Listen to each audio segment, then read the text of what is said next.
That's not what autism is. It's not a behavioral condition.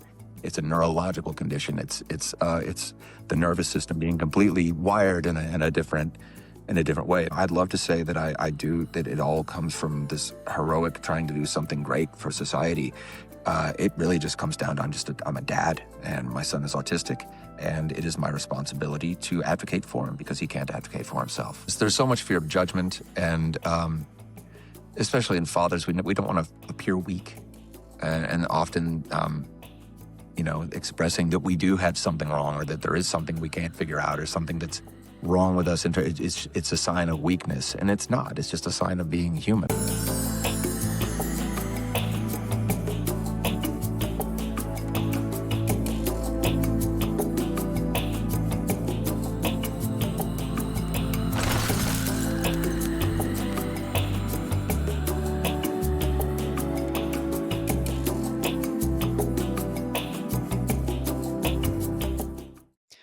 Hello and welcome to Ego Was Here. Today I'm joined by John Scott Wells, an actor and musician, using his voice to advocate for autism and humanity.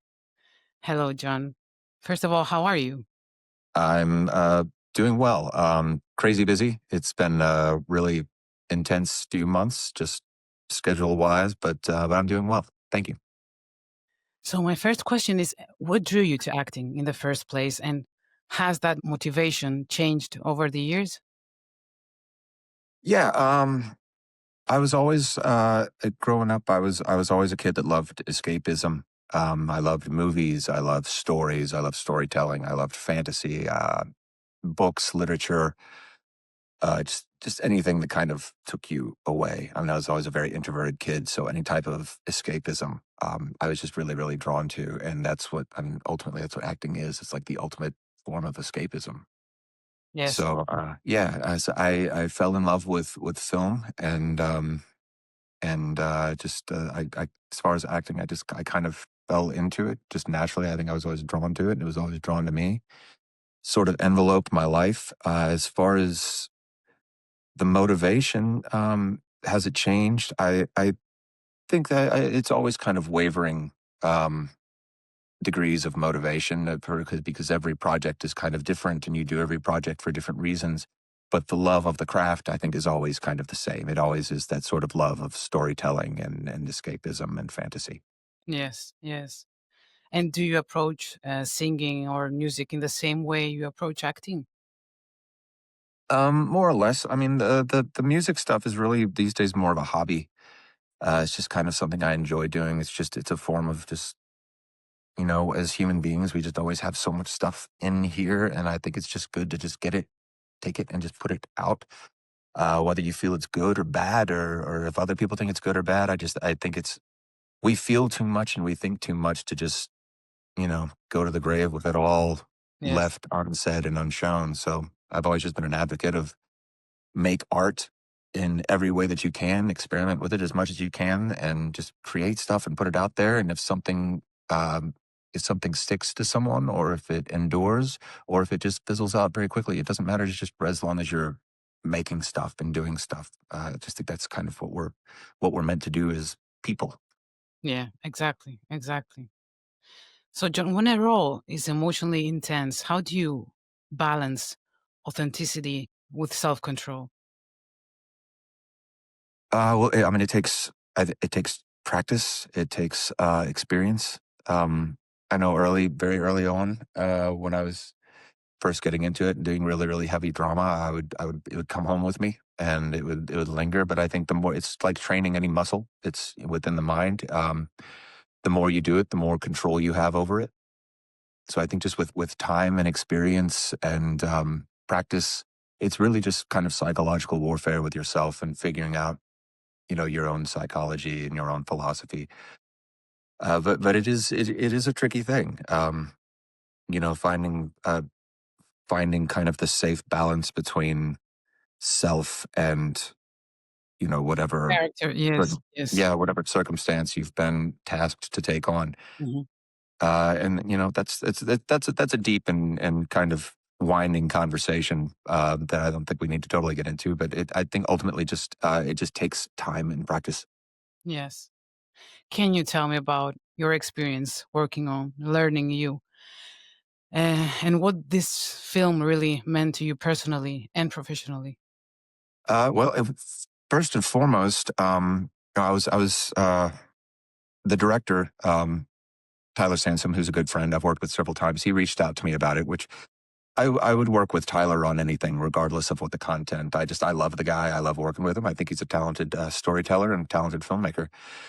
But he reached out to me and he pitched it as it's a father son road trip movie about a father with an autistic son, and I am a father with an autistic son, which is something that's very obviously very personal and near and dear to my heart. So it was something I took very seriously. I think it's a great responsibility to tell that kind of story because you're speaking not just for yourself and for your own my own path and my own journey. It's also trying to allow some type of voice through me for much of the autistic community and the caregivers of the autistic community. So it was a big responsibility. But it was one I was very honored uh, to be offered, and hopefully I treated it with the respect and the dignity that I tried to put into it. Yeah. And when a role reflects your personal life, what hidden challenges arise that others might not see? Well, it is well. I mean, the story is it's not my story. While there are parallels between myself and the character I play, and the character of my son and my own son, there are similarities there, and there are certain experiences that are kind of shared there. They are very much different from my own life and my own relationship with my son. The character that I play makes decisions that are very different from what I would do, and same with my son. And it's not my story, but I think because I have been such a vocal person and on social media regarding my journey with my son and being a caregiver to an autistic son. I think a lot of people see this movie and they think, oh, well, he's telling his story and and Mhm. that's not the case. It is a different situation from what we've lived, and it's not my son, and it's not me. It Okay. actually is. It is based on loosely based on a real father and son who wrote the original screenplay. Mhm. So it's much more their story than it is mine. But I tried to tell it with some of the threads of my own journey kind of weaved into it. Yes. So yeah, it's not my story. It's not my son. This is not what we went through or have gone through together. It's not my son playing the other role. I've had people think that as well, and that's not the case. So yeah, it's a personal story, but it's not my personal story. Do you think there's enough information and awareness out there about autism? Oh no, there's so much misunderstanding. I mean, it's unbelievable how, and I don't say the word ignorant in a condescending or mean tone. It's just lack of knowledge or lack of experience or lack of, just they've never had to deal with it. And there's so much, and especially on social media, you get these comments that are just, a lot of them very mean spirited or just, it's often just made out of, lack of understanding. Or some of it gets very ugly. I mean, I've read comments, like if it was my kid, I'd beat them until you got to discipline them physically or just, that's not the way it works. That's not what autism is. It's not a behavioral condition. It's a neurological condition. It's the nervous system being completely wired in a different way. They receive information via the five senses differently than what we do. So they experience sight, sound, smell, touch. They experience these things differently than a neurotypical person would. It's not the same sensation. Sometimes it's painful or intense or overwhelming, and it can really really affect how the brain processes. Of course. And as a dad, what's the hardest thing about raising a child on the spectrum that people might not see? I think the difficulties change with time. For a long time, it was trying to figure out how to communicate with my son, how to get through to him, how to read him and understand what he was trying to tell me or what he needed that I couldn't figure out. Um, and then there was a long period of time. It was about trying to help others understand. how to read those things as well, and so that they could see those cues and their misunderstandings about his behavior and what it was saying versus what he was actually trying to put out. I think it will, as the journey goes and as he changes and ages, um, and how he processes and expresses, I think those challenges will always continue to change. But I think navigating it with him has certainly drawn us closer. Yeah, I think it's made me a more patient and understanding person. I like to think. I feel like I've learned more about humanity and communication and understanding and empathy through him than I have any adult that I've ever known. So yeah, I mean, there's always challenges, and those challenges are always varying and always changing, and we just try to change and adapt with them. And how can we better understand the world from the perspective of a child on the spectrum? You said that, everything is more intense. Tell me. It can be, yeah. It's well, I think we as not just as parents, but people and sometimes bystanders or onlookers, I think we tend to think very selfishly, and we think about how we see maybe a child going through something traumatic and what they're, maybe they might be lashing out or having a neurological meltdown, as we refer to them. And it's, often thought of, oh, the poor parent having to deal with that, or but whatever we're going through uh, pales in comparison to whatever trauma they are currently enduring to make all of this happen. And that's the thing I always tried to, my son he has a much better time with those kind of things now. But when he was younger and he didn't know how to navigate these situations, and he would have these meltdown situations, I would always try to remind myself, this is something traumatic he's enduring, that he's going through, and I have to help him through it. Not I have to fix this, or I've got to get him out of it, or I've got to make it better for the external people in the situation. It's he's going through something, and how can I help him cope with what he's enduring? Um, John, I'm sure many families, feel very alone while raising a child with autism. What support matters the most? yeah, it is, and that's one of the things I think we're trying to do with this film. It is a very lonely thing. Because I have a lot of great friends, but I don't have a lot of great friends who are going through something similar with their son. And as much as people try to understand, it's a difficult thing to really comprehend unless you've been through it. So, I mean, there'll be get-togethers and functions and stuff. I'm like, oh, just bring him along. He'll be fine. He'll be fine. And he won't. He might look fine, but I know him and I can see him. I can see him glazing over, and I know he's overwhelmed and he's getting scared, and it's just there's a lot of noise in his head. And everybody's like, oh, he's fine. He's sitting there quietly. I'm like, he's not okay. I've got to get him out of here. But he's sitting quietly, but he's on the brink of something bad, and I need to get him out of here before it occurs. So it's a lot of people just don't understand. Isn't But that it the problem with all the silent disabilities? Oh, absolutely, absolutely. I mean, it doesn't just, yeah, you're right. It doesn't just go for autism. It goes for, I mean, there are so many, like silent diseases or um, invisible ailments. And I don't think of autism as an ailment or a disease, but it is a condition, in which that he has to live through, experience life differently than we do. And it's something that is very difficult to look at him and understand.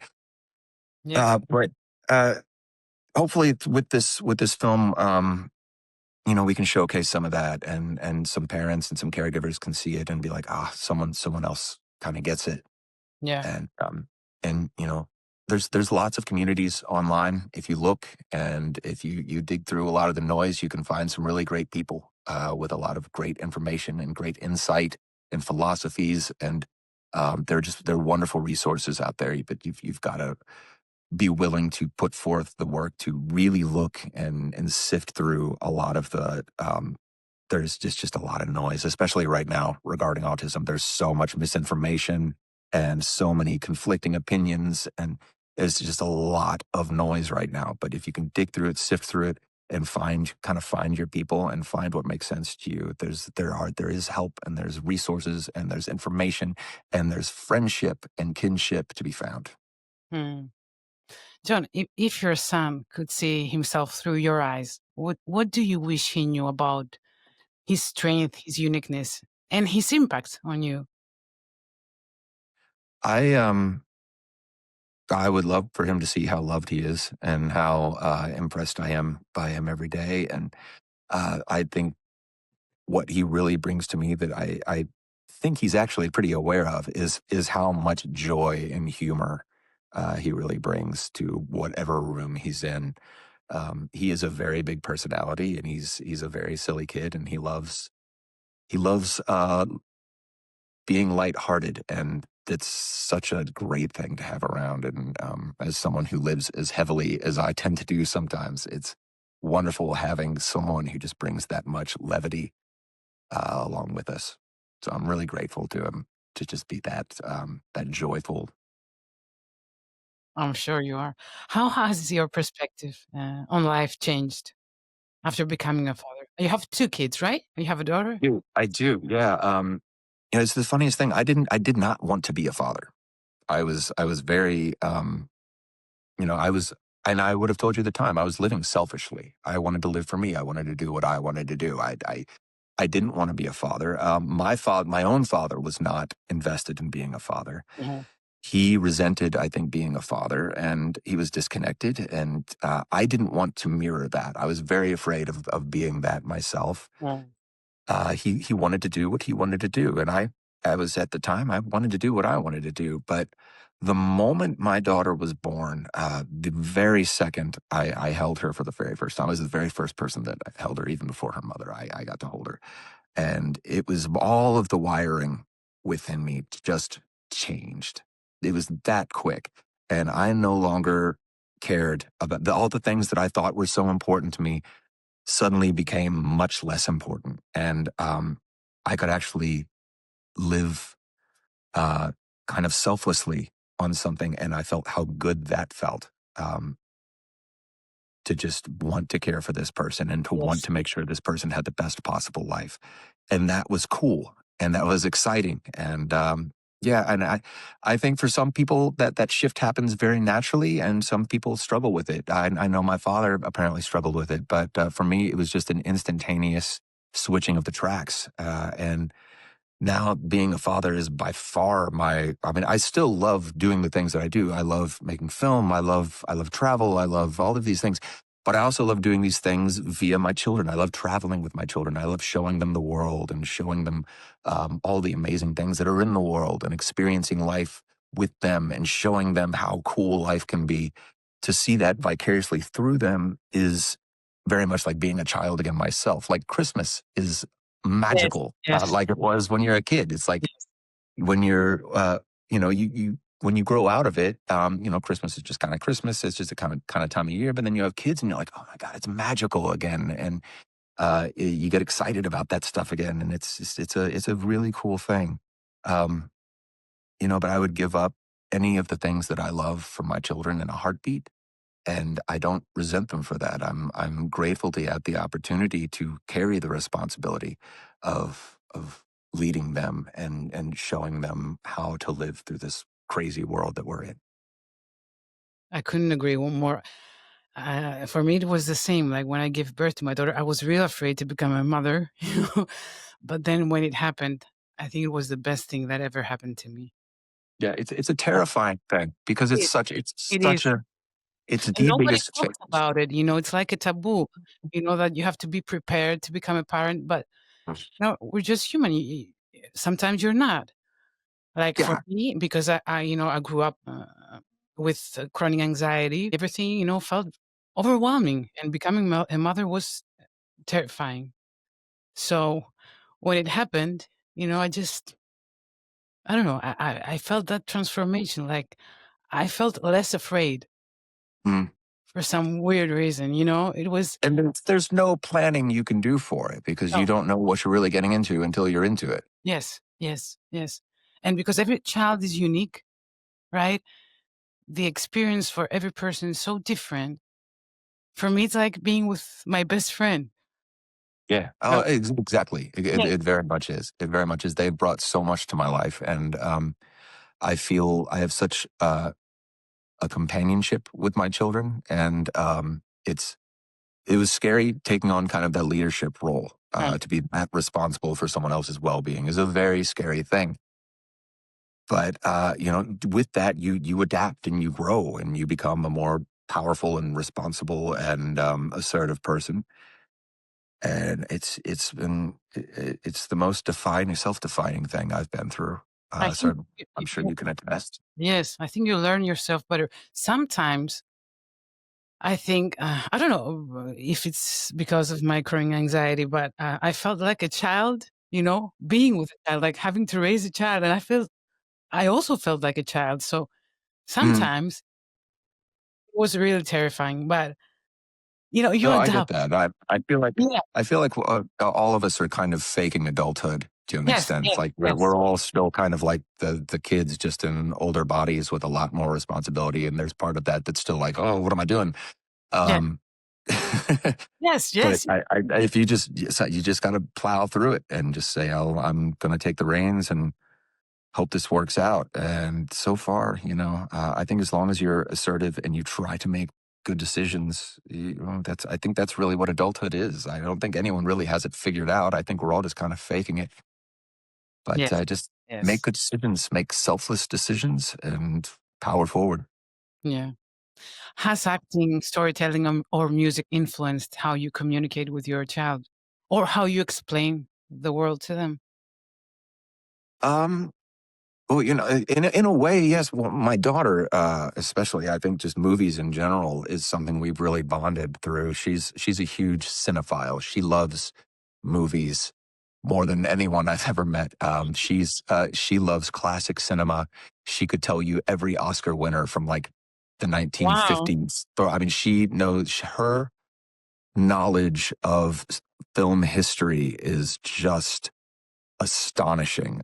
She studies film and film history like no one I've ever met. So we love watching movies. We love watching great cinema. We love watching trashy B movies. We love cinema, and that's something we've really really bonded on. That's our favorite thing to do is going to the movies together and talking movies and analyzing and I think through that she has really matured intellectually greatly because she studies the psychology of characters and character growth and all of these wonderful kind of philosophical things that go into the art of filmmaking that people often overlook.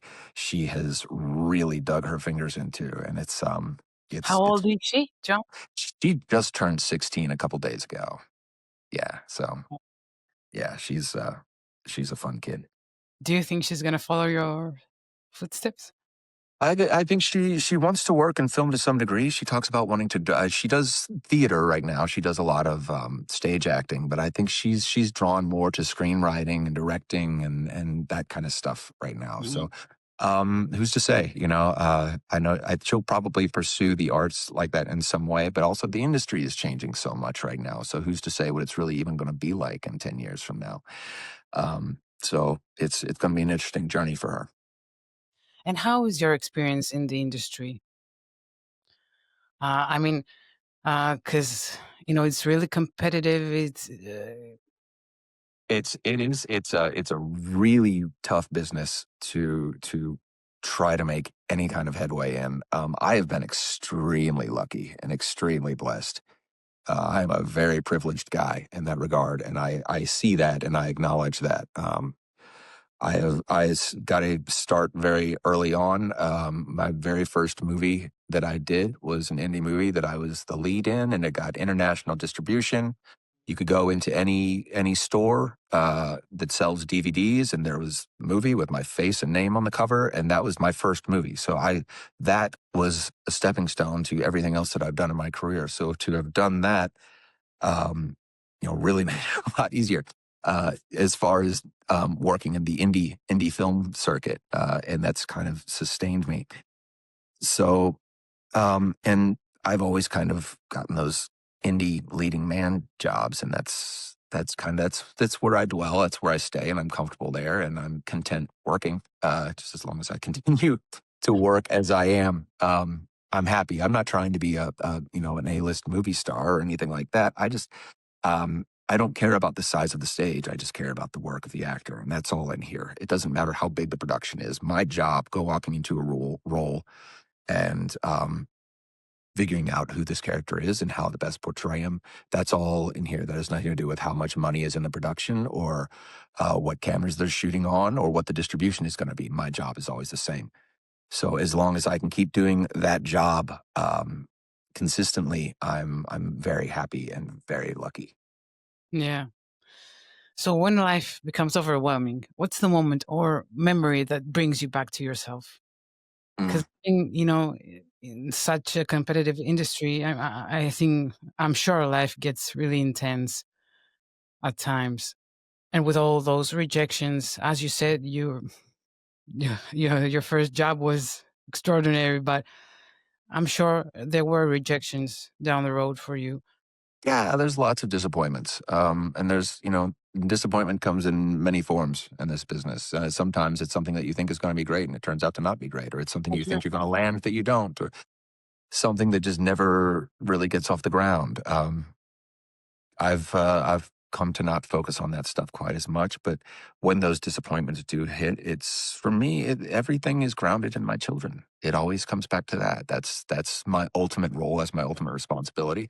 And as long as I do my job, they will always be there with me, and I can always come back to that. I can this is not going well.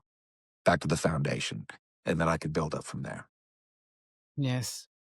In one of your posts, you wrote, "I'm fine, but I'm not okay," which I found great. Why do so many people feel they have to be strong or perfect in order to That's be worthy of love? Yeah, that's a line from Learning You, the movie about the father son autism, and it's also very much a film about mental illness and depression. And yeah, I think you know we all carry a lot of stress and a lot of trauma, even the best of us and the most together of us, and we are often fine, meaning we can function. Yeah. We can go to our job, we can do our work, and we can go there, come home and have dinner and go to bed and wake up the next day and we're fine. We can work. We can do the human things that we need to do. But that doesn't mean we're happy. That doesn't mean we're content. It doesn't mean we have joy. And, I think that's the Do you think differentiation there. we're afraid to say how we feel? Um, Oh, certainly. There's so much fear of judgment. And, especially in fathers, we don't want to appear weak. And often, expressing that we do have something wrong or that there is something we can't figure out or something that's wrong with us. It's a sign of weakness. And it's not. It's just a sign of being human. None of us have it all together all the time. And all of us feel all the things. We all feel joy and fear and sorrow and anger. We all feel these things in varying degrees, all of us in all the massive amounts, and to try to just keep that here and just be stoic all the time, it's not a healthy thing. There's I don't know, it's just such a misconception that we have to shield that stuff in order to be strong and brave, when I think real courage comes from allowing yourself to be vulnerable and allowing people to yes. see the things that are wrong with you. That's what takes real courage and real strength to say, to open up your chest and be like, here's all the raw, vulnerable, damaged things about myself. And we all have them. Even those who appear the strongest have all of that. So to shield it and say that you don't is really just lying to yourself and doing a disservice to yourself. And that's I'm protecting myself. There's more cowardice in that than there is in Yeah. putting it out there and say, these are the things that's wrong with me. And I think in embracing that vulnerability and, you know, asking for help, God forbid, that's, that can really be life saving. Yeah. John, there's so much information out there about silent disabilities, mental health, and so many other issues. But at the same time, there's so much stigma still. Why do you think this is happening? I mean, it's such a societal based thing, and certain societies are stricter on it than others. Um, I don't know. I don't know that I can answer the whys or where all of this kind of systematic suppression um, comes from, or why it's there, how it got there. I just would like to look more forward and think how can we fix it? How can we make these? How can we normalize these things? And try to help people and help ourselves and find some kinship in one another. I mean, we've never been so separated as people. We've never been so divided idealistically or philosophically. We've never been more divided physically and emotionally. We're all just sitting at home on our phones and devices, communicating on the internet rather than spending time together, sitting, having coffee and meals together and breaking bread together and having real face to face conversations where, the sound of the voice and the intonation of how we say things can mean more than the actual words we use. These things are lost right now. And how do we get that back in an age that is so digital and always becoming more and more digital? I think that's the problem we need to work on. What's your opinion on social media? It's It's with any other technological advancement or change, and that it's got its pros and its cons. It does come with a great myriad of issues. Obviously, there's so much misinformation put out there. There's propaganda. There's weaponized information. There's so much manipulation and lies, and people falsely representing themselves or looking at other people's false representations of themselves and feeling inadequate. So it creates all of these things, but it also does allow people all over the world to communicate and Yes. connect. Yes. So it's really about how you navigate it, how you use it, and how you look at it philosophically and intellectually. What you know to kind of dig around and look over, and but it is a wonderful way of, I mean, because of social media, we can stay in constant contact with so many people around the world that we never would have met or that we would Exactly. have met and then lost. Mm. But now you have access to so many great ideas and good people.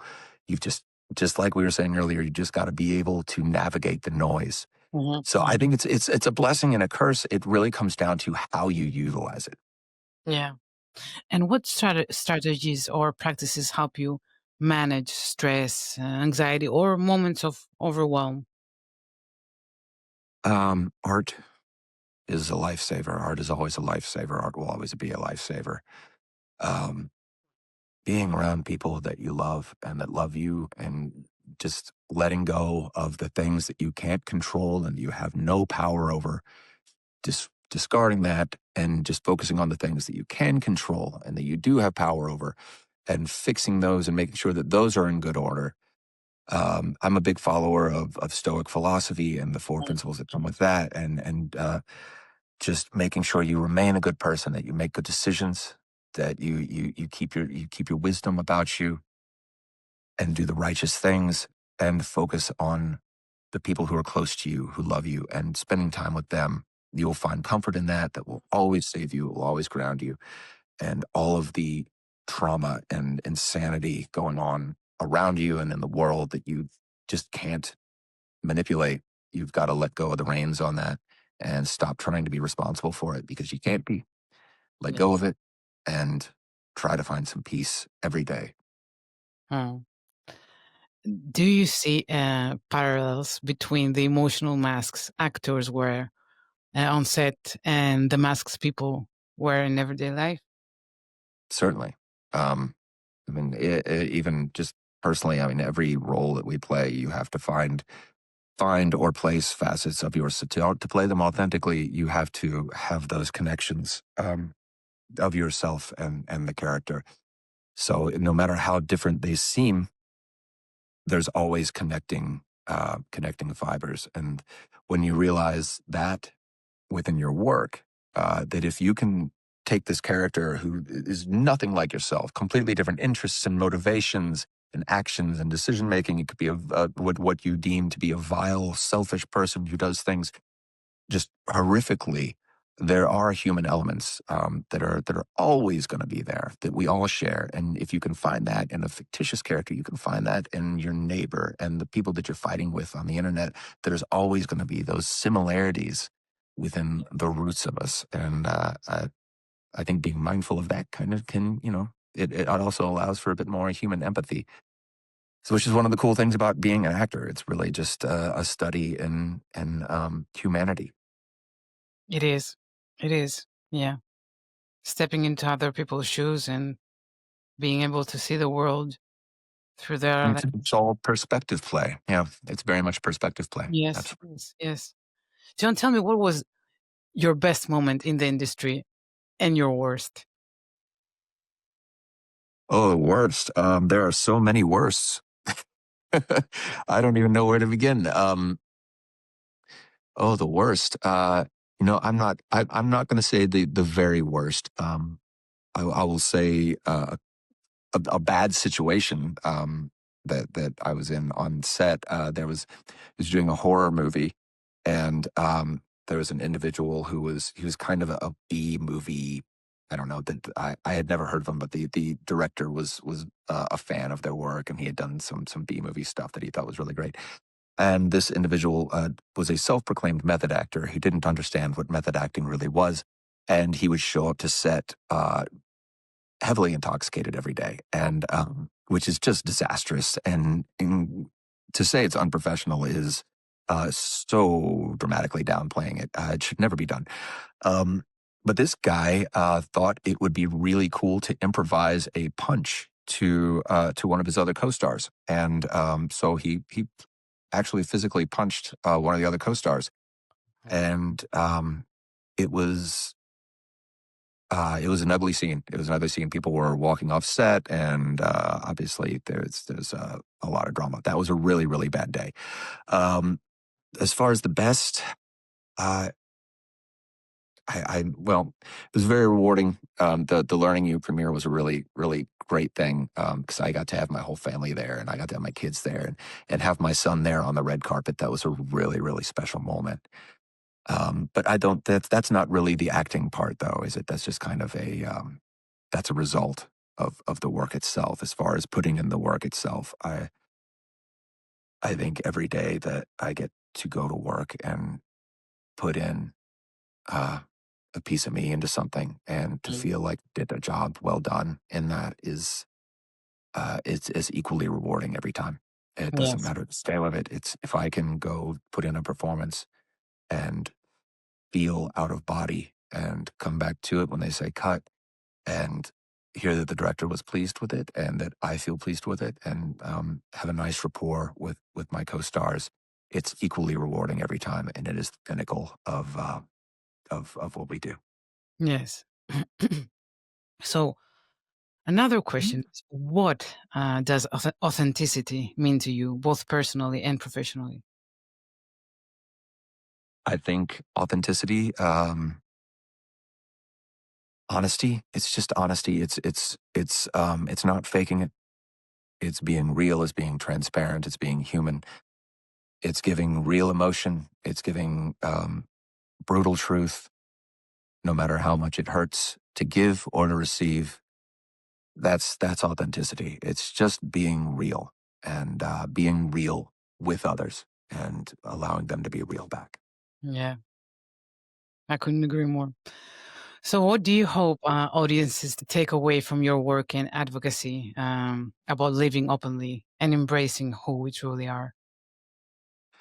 Well, I mean, as far as through my work, I hope when it's all said and done, I hope that I touched a few people. I hope a few people see some of the performance that I gave and either were entertained or, able to laugh and have a good time with something for an hour and a half or inspire them to feel a shred of humanity. That's really, I don't ask for much. I don't look for much, but just, those little moments are the reason why we do what we do.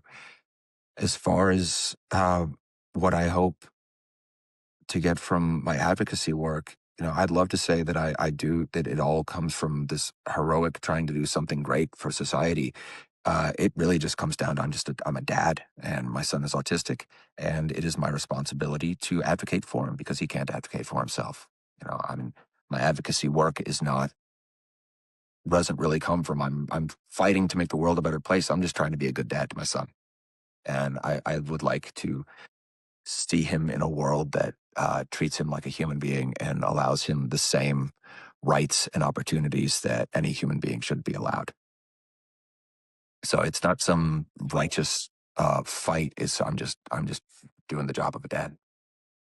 And that's so beautiful. John, thank you so much. When is Learning You be out?